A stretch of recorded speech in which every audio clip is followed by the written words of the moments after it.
చదివి నిజాలు తెలుసుకుని అప్పుడు మనం దానికి తగ్గట్టుగా మన జీవితాన్ని మలుచుకోవాలి. అర్థమైందా? అందుకని రామాయణం అన్నది నేర్చుకుంటే మన జీవితంలో క్రమశిక్షణ వస్తుంది. రామాయణంలో అనేక క్యారెక్టర్స్ ఉన్నాయి.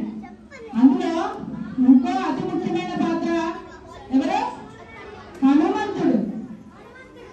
హనుమంతుడు ఎలా విద్యాభ్యాసం చేశాడో తెలుసా? హనుమంతుడి గురువు ఎవరో తెలుసా? సూర్యుడు.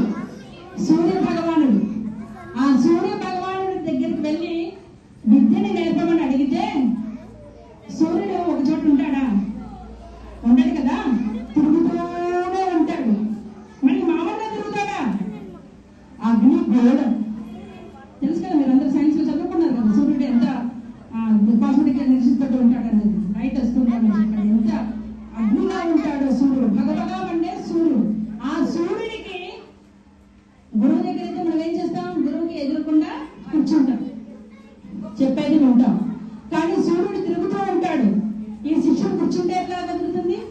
సూర్యుడు ఎక్కడికి వెళ్ళిపోతాడు, హనుమంతుడు ఇక్కడే కూర్చుంటాడు కదా.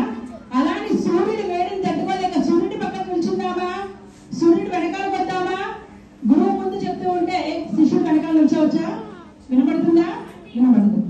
అలా పక్కన నడుపుతామా? పోనీ సూర్యుడితో పాటు కొంచెం దూరంగా గురువుతో సమానంగా కూర్చోవడం కానీ గురువు పక్కన నిలబడటం కానీ చేయకూడదు.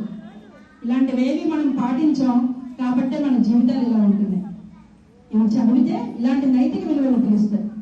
అందుకని మళ్ళీ